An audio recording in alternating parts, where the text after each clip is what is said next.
Wassalatu wassalamu ala sayyidina rasulillah Ilahi maksudi waridhaya. Assalamualaikum warahmatullahi wabarakatuh. Alhamdulillah, alhamdulillah, thumma alhamdulillah. Alhamdulillahilladzi ja'alana min ummati sayyidina Rasulillah sallallahu alaihi wasallam. Ashhadu an la ilaha illallah wa ashhadu anna sayyidana Muhammadan abduhu wa rasuluhu la nabiyya ba'dah. Allahumma salli ala sayyidina Muhammadin fil awwalina wal akhirin. Allahumma salli ala sayyidina Muhammadin fi kulli waqtin wa hin wa ba'd. Allahumma la ilma lana illa ma 'allamtana innaka antal alimul hakim. Allahumma anfa'na bima 'allamtana wa 'allimna ma yanfa'una warzuqna 'uluman tanfa'una fid dini wad dunya wal akhirah. Allahumma ij'alna minal ladzina yastami'una al-qawla fayattabi'una ahsana. Walhamdulillahi rabbil alamin. Jemaah yang dimuliakan Allah Subhanahu wa taala, puja-puji syukur kita kehadirat Allah Rabbul Izzah. Salawat dan salam semoga selalu tercurahkan kepada junjungan kita Nabi besar Nabi Muhammad sallallahu alaihi wasallam, juga kepada keluarga Rasulullah sallallahu alaihi wasallam, kepada para sahabat Rasulullah sallallahu alaihi wasallam, dan juga kepada seluruh umat Rasulullah sallallahu alaihi wasallam yang insyaallah kita semua termasuk di dalamnya. Berharap kelak kita semua mendapatkan syafaat Rasulullah sallallahu alaihi wasallam. Jemaah yang dimuliakan Allah Subhanahu wa taala, insyaallah hari ini kita akan melanjutkan kajian sirah nabawiyah kita yang merujuk kepada kitab Fiqh Sirah An-Nabawiyah li Syekh Muhammad Sa'id Ramadan Al-Buti rahimahullah rahmatal abrar wa sa'allahu dharihahu wa nafa'ana Allahu bi'ulumihi fid darain amin ya rabbal alamin. Sebelum kita membahas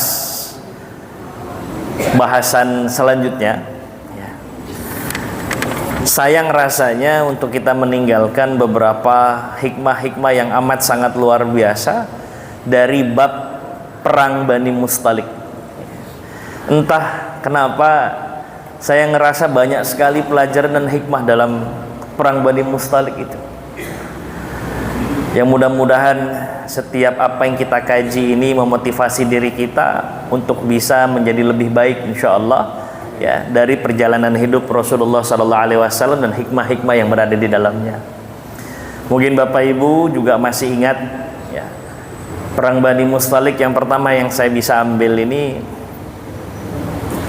tentang sifat orang-orang munafik yang tidak mau banyak berbuat untuk agama ini. Sekalinya berbuat karena dia merasa banyak keuntungan pribadi di dalamnya. Sekalinya berbuat dia ngerasa sudah yang paling banyak berbuat gitu. Sehingga dalam perang Bani Mustalik ini banyak sekali orang-orang munafik yang ikut serta, karena mereka sudah dapat bocoran Bani Mustalik ini banyak harta ghanimahnya ya, jadi kalau mereka bisa menang maka dapat banyak keuntungan lah mereka gitu. Kalau seandainya tidak banyak keuntungan, kecil kemungkinan orang-orang munafik ini ikut perang.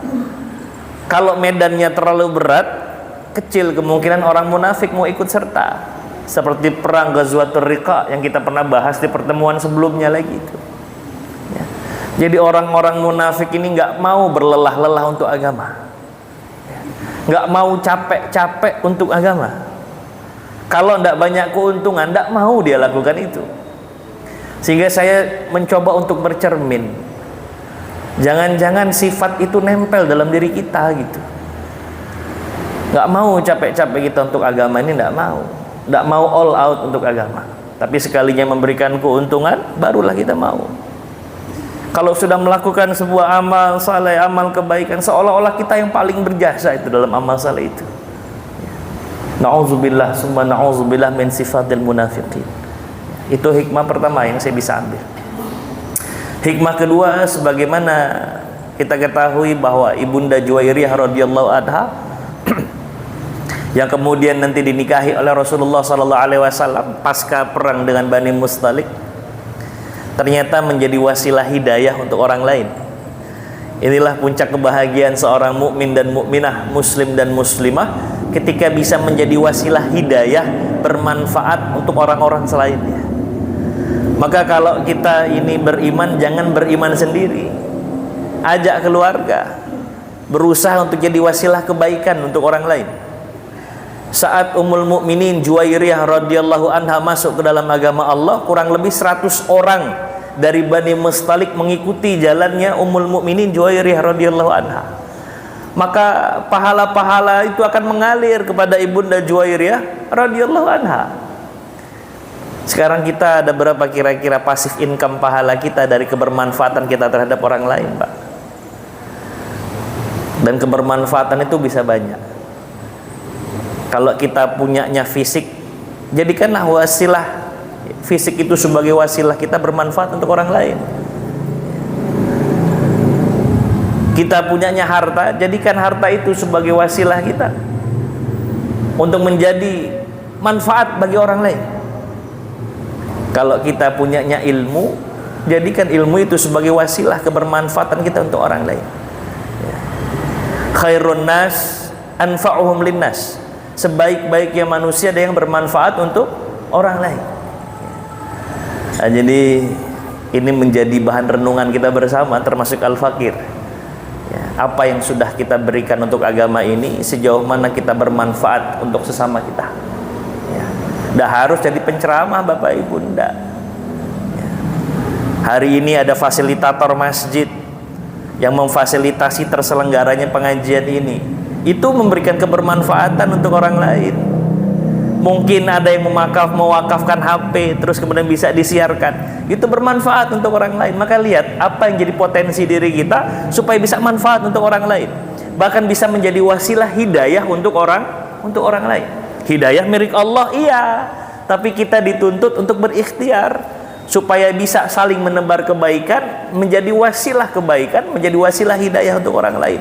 Walaupun hidayah nanti mutlak milik Allah Subhanahu wa ta'ala. Ya. Itu hikmah yang kedua. Jemaah yang dimuliakan Allah Subhanahu wa ta'ala, dalam perang Bani Mustalik ini ada kisah tentang Ummul Mukminin Aisyah radhiyallahu anha yang difitnah, yang diframing buruk sama orang-orang munafik. Karena tujuan orang munafik ini pengen nyakitin Rasulullah SAW, pengen menjatuhkan Islam dari dalam. Itu tujuan orang munafik itu seperti itu. Dan framing itu cukup berhasil di awal. Rasulullah sedih, apalagi Ibunda Aisyah yang menjadi objek fitnahnya kan. Jadi kejahatan dalam tuduhan itu sudah ada contohnya dari zaman Rasulullah SAW. Orang karena tidak suka di framing buruk, itu tanggung jawabnya besar di hadapan Allah nanti itu. Bahkan di dunia saja ya, kalau kita kemarin merujuk kepada kisah Bani Mustalik, orang-orang yang memframing bahkan menyebarkan, menggoreng informasi itu nanti dihukum had, diberikan hukuman cambuk oleh Rasulullah SAW. Ya. Ada Hasan bin Thabit radhiyallahu anhu. Kemudian ada Mistah bin Usasah yang bagian dari kerabatnya Abu Bakar As-Siddiq, masih saudaraan sama Aisyah radhiyallahu anha, tapi dia menyebarkan berita bohong itu. Di framing, tuduhannya disebarkan, maka dosa yang didapatkan atau konsekuensi hukumannya adalah didera, dicambuk sebanyak 80 kali. Ya. Jadi framing seperti itu ternyata sudah ada contohnya dan boleh jadi akan berlanjut terus. Ya. Nah ini bahaya. Ya, hati-hati, kita juga jangan mudah untuk menyebar informasi yang kita tidak tahu hakikatnya benar apa salah gitu. Ini saya wanti-wanti karena kita banyak terjerumus, terpleset dalam hal-hal yang sebenarnya nggak perlu kita menanam dosa kan. Informasi kita dapatkan, tapi lantas kemudian dengan mudah kita sebar berita itu. Ya. Rasulullah Sallallahu Alaihi Wasallam bersabda, "Kafa bil mar'i kadziban li ayyuhaddisa bi kulli ma sami'a." Atau kama qala Rasulullah Sallallahu Alaihi Wasallam. Cukuplah seseorang itu distempel oleh agama sebagai seorang pembohong ketika dia mudah menginformasikan apapun yang dia dengar. Dia dengar A, diinformasiin, dia nggak cross check lagi, benar apa salah, ya, informasinya valid atau tidak. Setiap dia dengar informasi, dia dengar lagi informasi. Ya. Kafa bil mar'i kadziban. Cukuplah seseorang dianggap sebagai seorang pendusta. Siapa yang ngomong? Rasulullah Sallallahu Alaihi Wasallam. Ketika dia menyebarkan informasi semua yang dia dengar, itu bahaya. Ya. Itu bahaya. Apa yang harus kita lakukan kalau kita mendapatkan satu informasi? Yang pertama, di cross check dulu pastinya, tabayun dulu. Ini masalah kehormatan sesama muslim loh. Ya. Kehormatan sesama muslim, hati-hati, itu bisa menjadi kezaliman. Repot nanti kita di akhirat, tahu-tahu kita dapat dosa, nggak tahu dosa dari mana. Ya Rob, kayaknya saya nggak ngerasain dulu waktu di dunia ngelakuin sebuah kesalahan kayak begini, kok nih ada dosa dari mana ya Rob? Ternyata dosa dari orang-orang yang saat di dunia kita zalimi tanpa kita sadari. Kan konsepnya begitu. Kalau kita masih punya kebaikan kita diambil, diberikan kepada orang yang kita zalimi. Kalau sudah habis pahala kita, keburukan orang yang kita zalimi itu diangkat sama Allah, ditimpakan kepada kita. Na'udzubillah, summa na'udzubillah. Dari mana? Ternyata salah satunya karena kehormatan saudara kita yang kita hancurkan. Tadi itu informasi-informasi yang kita tidak tahu hakikatnya seperti apa. Jadi kalau itu mau jadikan sebagai pembelajaran, sementara kita tidak tahu hak dan batilnya, valid atau tidaknya, cukup jadikan sebagai pembelajaran pribadi Bapak Ibu. Jadikan itu sebagai iktibar nafsi untuk diri sendiri. Jangan gampang share. Apalagi menjelang 2024 nih, hati-hati. Lisan mungkin nggak dipertanggungjawabkan, tapi lisan nanti diwakili oleh jari jemari. Itulah informasi yang beredar pada saat haditsatul ifk, peristiwa fitnah yang menimpa Ummul Mukminin Aisyah radhiyallahu anha. Ya.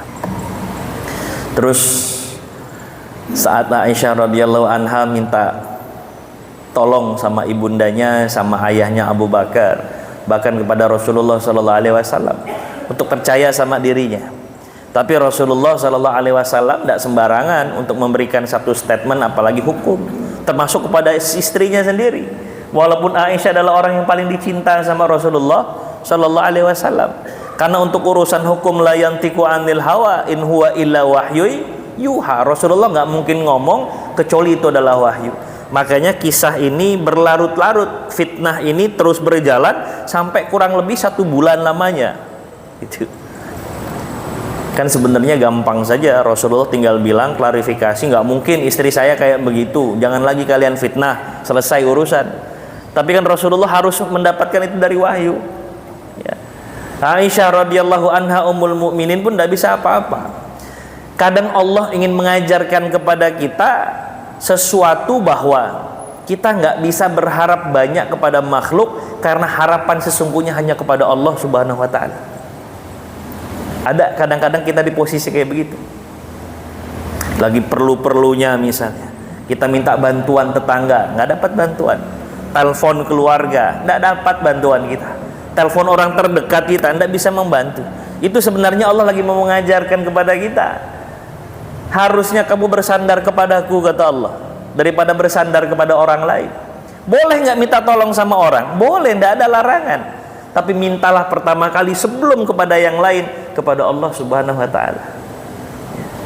Maka nanti begitu Rasulullah dapat wahyu dari Allah, membebaskan Aisyah Ummul Mukminin dari segala tuduhan, ibunya Aisyah radhiyallahu anha kan bilang, datangi suamimu, bilang terima kasih sama beliau Rasulullah sallallahu alaihi wasallam, karena sudah dapat wahyu dan menginformasikan kepadamu bahwa engkau dibebaskan oleh Allah Subhanahu wa taala. Tapi yang dirasakan Aisyah saat itu berbeda. Kata beliau, ya saya akan terima kasih, tapi sebelum itu semua saya pengen makasihnya sama Allah, bukan sama yang lain. Makasihnya kepada Allah Subhanahu wa ta'ala, ya. Jadi Masya Allah, bersandar hanya kepada Allah. Kita nih terlalu mengandalkan manusia tuh kekecewaan yang kita sengaja, Bapak Ibu. Ngandelin sama manusia, siap-siap kecewa kita. Nggak semua orang suka untuk dimintai bantuan. Nggak semua orang suka untuk kita bersandar kepadanya. Enggak. Ya. Ketika kita mengandalkan manusia, bersandar sepenuhnya sama manusia, sesama makhluk, yakinlah bahwa itu merupakan kekecewaan yang sudah kita sengaja. Jadi ini masalah akidah, ya. Ini masalah keyakinan kita kepada Allah. Iza sa'alta fas'alillah wa iza sta'anta fasta'in billah. Kalau mau minta, sebelum minta sama yang lain, minta dulu sama Allah. Dan ini perlu dilatih, Bapak Ibu. Kalau kita mau minta tolongnya sama Allah dulu, baru ikhtiar minta tolong sama makhluk, enggak apa-apa. Sama selama itu dibenarkan dalam syariat. Kemudian perkataan Rasulullah sallallahu alaihi wasallam ini bagus sekali. Tatkala Rasulullah belum dapat wahyu, sementara Rasulullah dihadapkan dengan permasalahan yang menyangkut dengan istrinya, apa kata Rasulullah? Aisyah, wahai istriku, kalau memang engkau tidak bersalah, yakinlah bahwa Allah akan menolong dirimu. Tapi kalau engkau ngerasa khilaf, kan yang tahu dirimu, wahai istriku. Taubatlah kepada Allah, minta ampunlah kepada Allah Subhanahu wa ta'ala. Walaupun nanti perkataan Rasulullah ini karena emosi Aisyah radhiyallahu anha yang mungkin sulit dikendalikan, disalahpahami nanti. Padahal konsep itu benar. Kalau kita kena fitnah, kalau kita nih kena omongan buruk dari orang, demi Allah, selama kita betul di jalan Allah Subhanahu wa ta'ala, sebagaimana dulu Rasulullah pernah ngasih nasihat sama sahabat Abu Dzar Al-Ghifari. Kata Rasulullah sallallahu alaihi wasallam, jangan takut, la takhaf, ya. Fillahi laumata laim. Jangan takut ketika engkau berada di jalan Allah Subhanahu wa ta'ala, karena Allah pasti akan membela dirimu, tapi dengan caranya Allah Subhanahu wa ta'ala, ya. Maka perkataan Rasulullah sudah tepat sebenarnya. Kalau engkau ngerasa benar, pasti Allah akan membebaskan dirimu dari segala tuduhan, kata Rasulullah.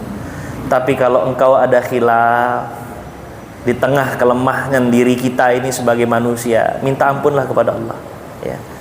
Kenapa Rasulullah ngasih solusi itu? Karena sebesar-besarnya pintu ampunan, sebesar-besarnya pintu yang ada di muka bumi adalah pintu maghfirah, pintu ampunan dari Allah Subhanahu wa ta'ala.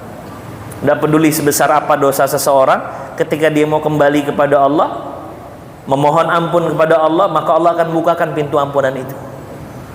Walaupun ada seseorang yang berkali-kali melakukan kesalahan yang sama, datanglah kepada Allah. Allah Subhanahu wa ta'ala berfirman dalam hadis qudsi, ketika seseorang melakukan kesalahan yang berulang, kemudian dia tahu bahwa ada Allah Subhanahu wa ta'ala yang maha mengampuni, kemudian dia datang kepada Allah, datang kepadaku, aghfiru lahu wa la ubali, saya tidak peduli bagaimana dosanya, bagaimana dia mengulang dosanya, maka akan saya ampuni semua kesalahannya, ya. Jadi seluas-luasnya pintu yang ada di muka bumi ini adalah pintu taubatnya Allah Subhanahu wa ta'ala. Perbanyak istighfar. Bahkan kita diminta untuk mengistiqomahkan istighfar kita kepada Allah Subhanahu wa ta'ala. Jemaah yang dimuliakan Allah Subhanahu wa ta'ala, hikmah banyak sekali, tapi yang terakhir mau saya garis bawahi sebelum kita beralih nanti ke pembahasan selanjutnya, bagaimana luas panasnya hati seorang Abu Bakar As-Siddiq. Ya. Yang awalnya dia ngerasa kecewa dengan Mistah bin Usasah, keluarga, kerabat, selalu mendapatkan donasi rutin dari Abu Bakar As-Siddiq. Tapi tatkala Abu Bakar dan keluarga, wabil khusus putri Aisyah radhiyallahu anha ini dapat masalah, alih-alih membantu malah makin memperkeruh suasana. Sehingga Abu Bakar As-Siddiq karena kekecewaannya diputuslah donasi kepada Mistah bin Usasah. Sampai turun ayat Allah Subhanahu wa taala, ya, yang seolah itu mengarahkan Abu Bakar As-Siddiq, ya. Walam ya'tal, ya, ulul fadli wasa'ah. Kalaulah kata Rasulullah, kata Allah Subhanahu wa taala dalam surah An-Nur itu, orang-orang yang diberikan keluasan rezeki gitu, untuk memberikan bantuan kepada kerabat-kerabatnya. Apa kamu nggak mau ngasih maaf? Apa kamu nggak mau memberikan maafmu kepada Mistah? Seolah Allah ngomong begitu, ya. Karena orang-orang yang memberikan maaf kepada orang lain, dia akan mendapatkan ampunan dari Allah Subhanahu wa taala. Wallahu ghafurur rahim. Allah itu maha pengampun lagi maha sayang, ya. Lagi maha penyayang. Akhirnya Abu Bakar As-Siddiq mengalahkan egonya. Dia yang benci, kecewa dengan Mistah bin Usasah, dan wajar kan? Ada orang setiap bulan rutin kita bantu, rutin diberikan donasi misalnya. Tapi begitu kita lagi ada masalah, kalau nggak mau bantu cukuplah diam. Tapi ini malah bikin keruh suasana. Apa ndak panas tuh Abu Bakar mendengar itu? Tapi begitu kemudian datang nasihat dari Allah, arahan dari Allah Subhanahu wa taala, beliau kalahkan egonya, beliau bahkan bersaksi, "Ya Rabb, al-ana ya Allah, mulai sekarang saya akan berikan kembali, ya, donasi saya kepada Mistah bin Usasah selama saya punya." Begitu. Ya. Orang-orang yang bersih hatinya akan mudah menerima nasihat, Pak. Tapi sebaliknya, orang-orang yang banyak penyakit batin sulit menerima nasihat. Ada orang yang lebih mudah ngasih nasihat, anak bau kencur ngasih nasihat, belum banyak pengalaman. Yang tua dikasih nasihat, ya. Ada orang yang lebih tua ngasih nasihat, dia aja banyak buruk yang kita tahu, sok-sok nasehatin lagi. Aneh tahu kartu as ente kayak gimana gitu. Nggak mau nerima nasihat, sulit. Kenapa? Terlalu banyak maksiat batin dalam hati itu. Tapi cukup satu ayat yang turun kepada Abu Bakar As-Siddiq radhiyallahu taala anhu wa arda, berubah 180 derajat. Ya. Dari sesuatu yang menurut pandangan kita wajar gitu. Ya.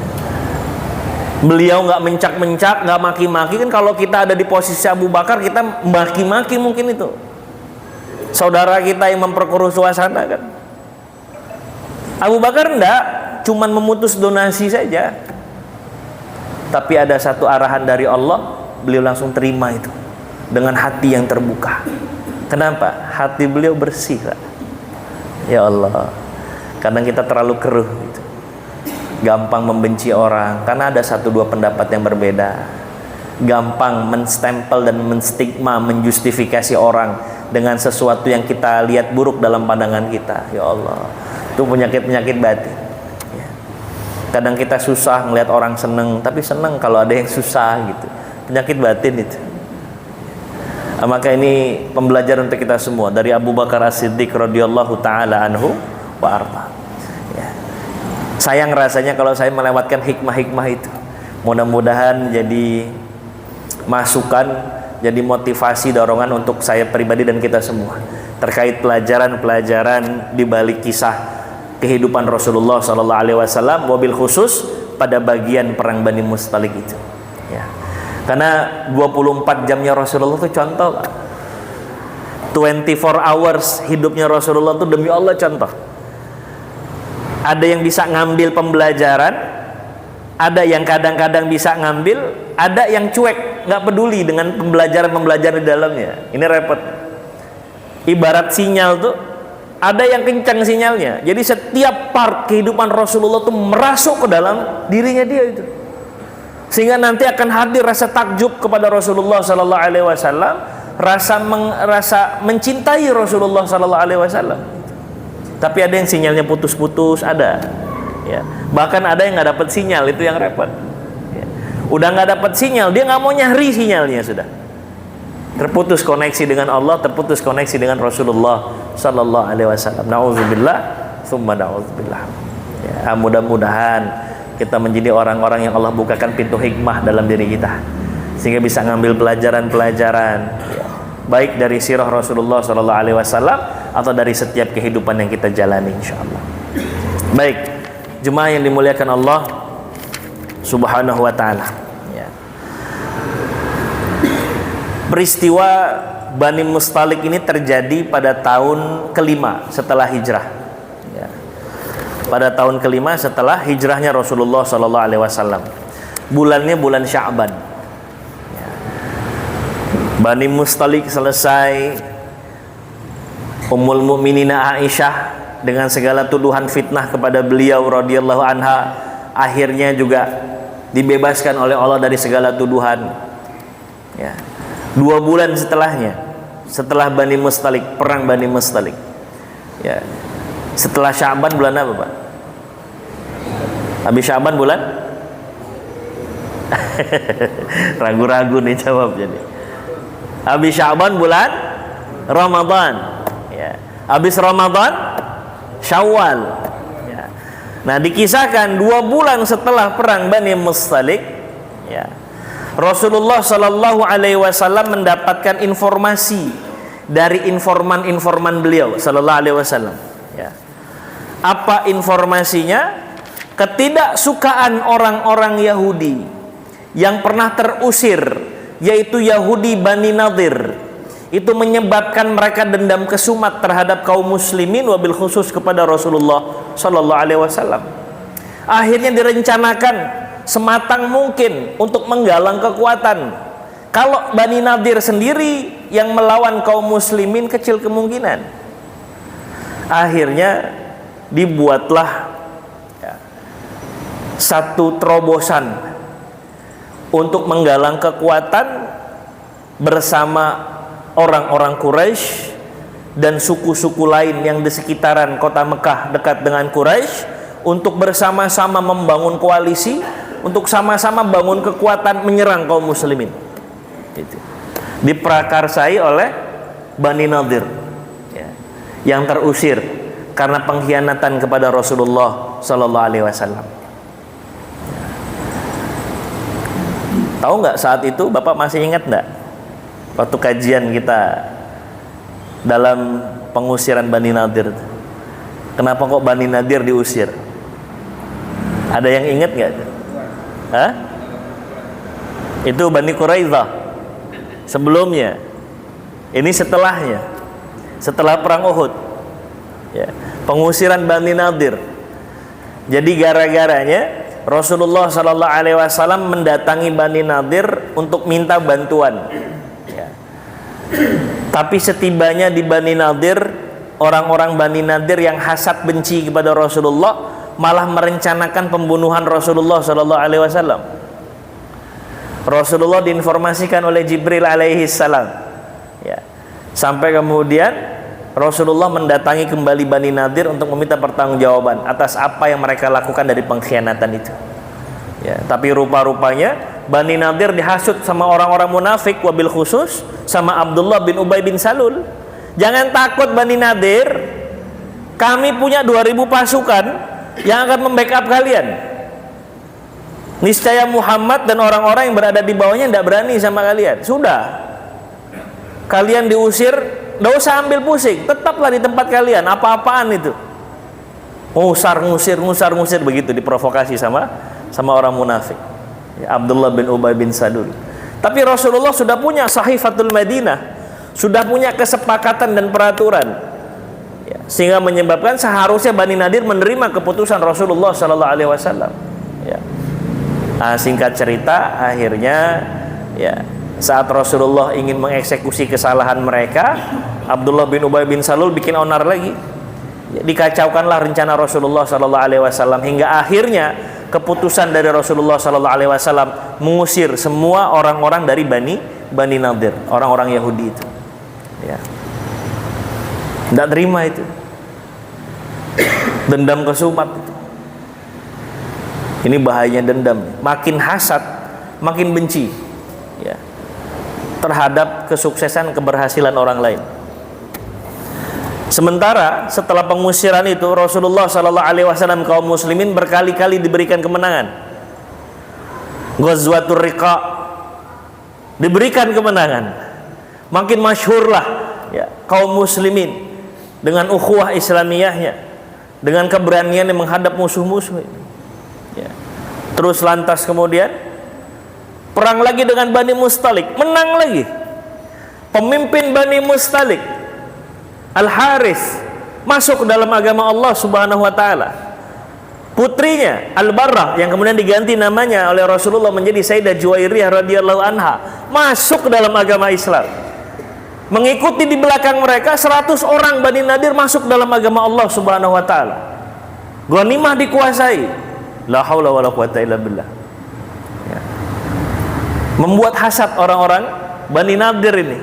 Kok makin sukses ini kaum muslimin ini? Ya. Jadi hasad tuh makin membuncah, makin bahaya, Pak. Nah, ini sebelum kita masuk nanti. Ya. Hasadnya Bani Nadir itu melihat kesuksesan kaum muslimin, melihat keberhasilan Rasulullah sallallahu alaihi wasallam, makin menjadi-jadi hasadnya itu. Ya. Nah, ini pembelajaran buat kita. Ya. Hasad itu iri, dengki terhadap karunia yang Allah berikan kepada orang lain. Wa huwa asyaddu minasyuh, asyaddu minal bakhil. Ya. Orang ada yang pelit, medit, kedekut, ada tuh. Minta apa yang kita miliki nggak kita kasih. Ustadz minta dong aquanya, jangan, punya saya cuma 2, jangan diminta-minta. Ya. Tapi hasad lebih parah daripada bakhil ini. Kenapa lebih parah? Nggak ada hubungannya sama harta kepemilikan yang kita miliki, tapi kita nggak suka, ya, terhadap orang lain yang diberikan karunia, padahal nggak ada hubungannya sama kita. Lebih parah. Allah ngasih rezeki, mobil, rumah misalnya, ya, kepada Bang Marwan, nggak ada urusannya sama saya. Tapi saya yang panas, beliau yang beli AC, saya yang kepanasan. Beliau yang beli kulkas, saya kepanasan lagi. Beliau yang dikasih rumah, saya kepanasan. Itu hasad, padahal nggak ada hubungannya sama saya. Allah ngasih karunia kepada Bang Marwan, sudah nggak ada hubungan sama saya, tapi saya nggak terima. Ya. Tapi kalau Bang Marwan ini lagi dapat musibah, hilang dompetnya, senang saya. Berarti dia nggak lebih kaya dari saya hari ini. Orang hasad itu kan susah melihat orang senang, senang kalau melihat orang susah. Orang Yahudi begitu.